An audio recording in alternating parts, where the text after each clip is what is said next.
Press ক্লাবের সভাপতি এবং সাধারণ সম্পাদক, উপস্থিত আছেন এই চুয়াডাঙ্গা জেলার স্থানীয় পত্রিকার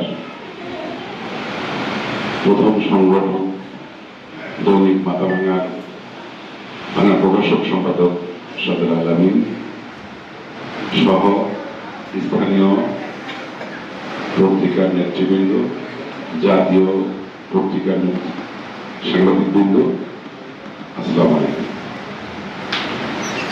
আজকে আসলে যে বিভিন্নজন বিভিন্নভাবে বলেছে, আমি একটু বলি যে মামুন ভাই বলেছে যে 17 বছর কাজ করার সুযোগ ছিল না, বিভিন্ন প্রতিবন্ধকতার ভিতর দিয়ে এগিয়ে গেছেন।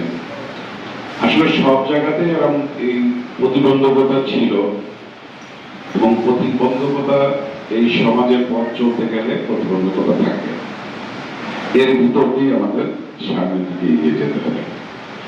আজকে যে কাজ করার সুযোগ তৈরি হয়েছে, আমাদের বর্তমান প্রধানমন্ত্রী জনাব তারেক রহমান কাজ করার জন্য যে আমাদেরকে উজ্জীবিত করছে, নতুন নতুন করে বিভিন্ন উদ্ভাবন আমাদের জন্য খুলে দিচ্ছে, কাজ করার যে স্বাধীনতা উনি তৈরি করে দিচ্ছে, তা আমরা মনে হয় যে এখনই আমাদের সময় এসেছে এই সমাজকে পুনর্গঠন করার জন্য। এবং আমরা যদি ওনার নির্দেশনা অনুযায়ী আমরা যদি কাজ করতে চাই, যদি সত্যিকারের দেশপ্রেমিক যদি থাকে, তাহলে আমার মনে হয় এই সময়টা সবাই মিলে আমরা কাজে লাগালে এই বাংলাদেশকে আমরা এগিয়ে নিয়ে যেতে পারবো। সেই জায়গা থেকে দাঁড়িয়ে বলি যে আমরা চুয়াডাঙ্গাকে আমরা এগিয়ে নিয়ে যেতে সক্ষম। এই প্রেস ক্লাব নিয়েও বিগত দিনে অনেক ঝামেলা হয়েছে। এই প্রেস ক্লাব ভেঙে দেওয়া হয়েছে, আগুন ধরে পুড়িয়ে দেওয়া হয়েছে, মাথাভাঙা ভেঙে দেওয়া হয়েছে, পুড়িয়ে দেওয়া হয়েছে, নানান ধরনের এই সাংবাদিকদের ভিতরে নানান প্রতিক্রিয়া ছিল। আমি বিগত দিনের কথা না বলে আমি সমস্ত সাংবাদিক ভাইদেরকে আহ্বান জানাবো যে আজকে যে কাজ করার সুযোগ তৈরি হয়েছে, আমরা সবাই মিলে একসাথে আমরা চেষ্টা করব এই চুয়াডাঙ্গাকে কিভাবে সামনের দিকে এগিয়ে নিয়ে যাওয়া যায়।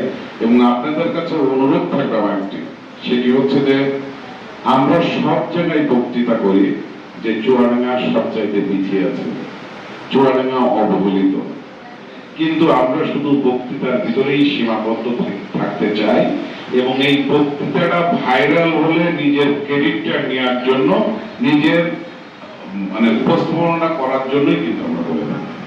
তা আমি সবাইকে বলবো যে কথা না, কাজের ভিতর দিয়ে আমাদেরকে প্রমাণ করতে হবে যে আসলে